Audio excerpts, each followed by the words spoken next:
commence avec cette crise catalane qui pourrait-elle devenir une crise belge ou une crise diplomatique entre la Belgique et l'Espagne? Et on va essayer de voir ça avec vous, Pascal Deluitte. Merci Bonsoir. d'être avec nous ce soir. Alors, première chose, on a vu, tout le monde a vu, ces images ont fait absolument le tour, ce président catalan déchu qui était devant la presse ce midi, à 12h30 très exactement, à faire une conférence de presse. Situation complètement inédite. C'est une situation exceptionnelle, complètement inédite dans le cadre de l'Union européenne, pas complètement inédite dans un cadre international, mais complètement inédite dans le cadre de l'Union européenne. Hein, voilà le président déchu d'une entité subnationale, très important au demeurant, la Catalogne, pôle économique, poumon économique de l'Espagne, hein, qui est là et qui demande à Bruxelles un certain nombre de garanties relativement au processus en cours en Catalogne et en Espagne. C'est vraiment tout à fait particulier. Alors, finalement, il y avait une équivoque. On se demandait s'il allait demander l'asile politique. C'est finalement pas ça qu'il demande. Mais néanmoins, il n'a pas l'intention, en tout cas semble-t-il, de retourner immédiatement en Espagne. Il veut rester à Bruxelles, capitale de l'Union européenne. Effectivement, il ne demande pas à ce stade l'asile politique, mais il ne retourne pas en Espagne, il ne retourne pas en Catalogne, et pour l'instant reste à Bruxelles. Et donc, un certain nombre de questions vont peut-être se poser, hein, notamment en fonction des démarches que l'Espagne et la justice espagnole pourraient entreprendre. Sa possibilité de résider et de s'exprimer à Bruxelles pourrait être tout à coup interpellée, voire mise en cause. Alors, on ne sait pas très bien au niveau politique comment les choses, au niveau politique en Belgique, comment les choses vont se dérouler dans les prochaines heures, puisque cette situation, comme vous le disiez, est inédite. Néanmoins, dans les relations diplomatiques entre la Belgique et l'Espagne, vers quel type de situation est-ce qu'on se dirige aujourd'hui? On est de toute façon déjà, depuis le début du mois d'octobre, dans une situation de tension, en tout cas de froid entre l'Espagne et la Belgique. Hein. Il est clair que le 1er octobre, Charles Michel étant le Donc, seul chef, le jour des élections, le jour du référendum ou des de la référendums consultation catalans.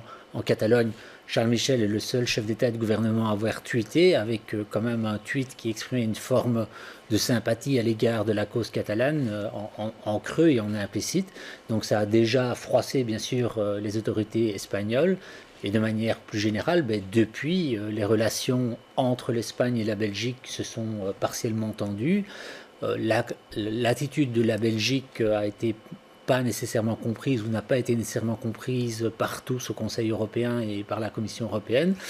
Et donc, la dernière semaine, avec un certain nombre de déclarations, et en particulier les déclarations du secrétaire d'État à l'asile et à la migration, Theo Franken, n'a certainement pas aidé à, je dirais, raccommoder les choses entre la Belgique et l'Espagne, et certainement pas aidé la diplomatie belge. On peut imaginer que Charles Michel et Didier Reynders auront eu beaucoup de boulot ces derniers jours. Oui, alors on reviendra effectivement sur les déclarations du secrétaire général à l'asile et du secrétaire d'État à l'asile et l'immigration. Mais pour revenir sur les relations diplomatiques entre la Belgique et l'Europe, comment est-ce qu'on peut imaginer la suite des événements? Et effectivement, on imagine bien que les téléphones ont beaucoup sonné entre les ambassades et effectivement entre la Belgique et l'Espagne. Oui, je pense même pas entre les ambassades, je pense entre les chefs d'État et de gouvernement et entre la Commission et le gouvernement belge, les téléphones ont chauffé. Je crois qu'il y a deux possibilités, de deux choses l'une. Soit il y a une forme de temporisation de l'Espagne et de la justice espagnole et les élections du 21 décembre en Catalogne se passent relativement bien. Soit d'emblée, l'Espagne veut M. Puigdemont en Espagne et éventuellement il y a un mandat d'arrêt international qui est lancé contre lui, auquel cas la Belgique sera en difficulté face à cela. Et puis la deuxième question qui va se poser, parce que c'est pas une histoire d'un jour, c'est en fonction du résultat des élections de décembre. Hein. Imaginez que la Catalogne donne à voir une majorité plus indépendantiste que maintenant au Parlement catalan, ou au contraire un effondrement des indépendantistes. Le président espagnol a annoncé effectivement le lancement d'un processus électoral et des élections pour le 20 décembre. Et on a appris aujourd'hui que tout le monde participerait à ces élections. Donc non seulement les partis nationaux, le Parti populaire, le PSOE et sa branche catalogne, le Parti socialiste catalan, Ciudadanos, mais également les partis indépendantistes. la coupe et la majorité pour le oui, c'est-à-dire la majorité pour l'indépendance de l'Espagne et bien sûr aussi Podemos. Donc le résultat de ces élections va être très important parce que en fonction du résultat, les choses pourraient devenir plus complexes ou plus simples. Alors on va revenir aussi sur la situation en interne en Belgique. Est-ce que finalement cette crise catalane pourrait avoir des conséquences au niveau politique en Belgique? On a déjà vu, vous en avez parlé, l'attitude du secrétaire d'État Theo Franken qui semblait être très ouvert à l'accueil de Puigdemont en Belgique. On a vu le recadrage relativement léger pour l'instant de Charles Michel. Est-ce que ça pourrait aller plus loin? Je dirais, elle a déjà des conséquences. Ce qui se passe a des conséquences, et en particulier, je crois, pour le MR. C'est-à-dire que le tweet de Charles Michel était bien sûr un clin d'œil à la Flandre et un clin d'œil à la NVA, mais qui n'a pas été, je dirais, sanctionné dans l'opinion et l'espace francophone. En revanche, ici, il n'échappe à personne qu'on est dans une situation compliquée diplomatiquement et d'isolement diplomatique à l'échelle de l'Union européenne, qui est due à l'attitude d'acteurs du gouvernement, non seulement des acteurs de la NVA, mais aussi le tweet finalement de Charles Michel le 1er octobre. Donc il y a un impact direct, je crois, sur la vision et la représentation à l'endroit de Charles Michel. Et par ailleurs, l'attitude de la NVA rappelle son côté difficilement fréquentable pour les Belges francophones, ce qui n'est pas une bonne chose pour Charles Michel non plus. Et puis, bien sûr, il y a le deuxième étage du regard qu'on peut porter, qui est les relations entre la NVA et ses partenaires gouvernementaux.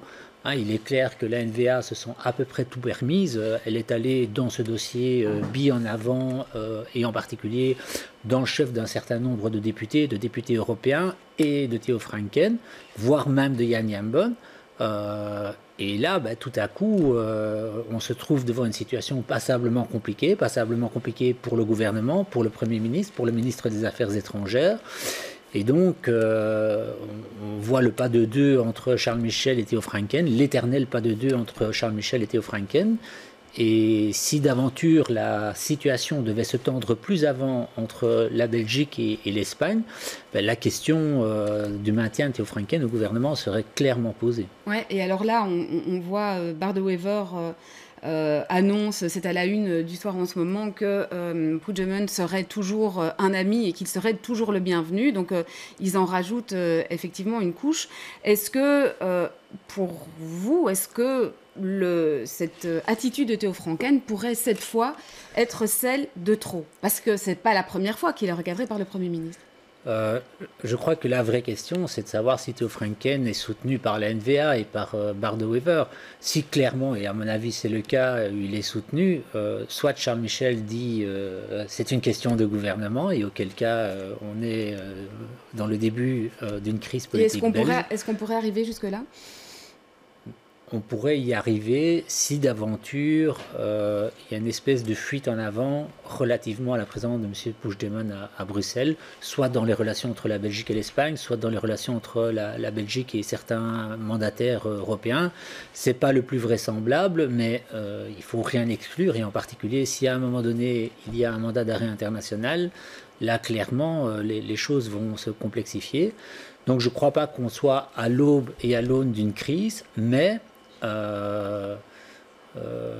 désormais, Charles Michel est plus que jamais prisonnier, non seulement de la présence de la NVA et de son poids dans le gouvernement, mais de l'attitude qu'il a adoptée à partir du mois d'octobre, et qui est une attitude qui, aujourd'hui, le met sous la sellette, très clairement. Pour terminer, comment est-ce qu'il peut se sortir de cette situation ? Il ne sait pas s'en sortir, c'est-à-dire que désormais il est très très dépendant des événements. Bien sûr, il y a la diplomatie, donc il va agir en coulisses, Didier Reynders vont agir en coulisses, et donc essayer de rasséréner les choses entre la Belgique et l'Espagne, entre la Belgique et les chefs d'État et de gouvernement.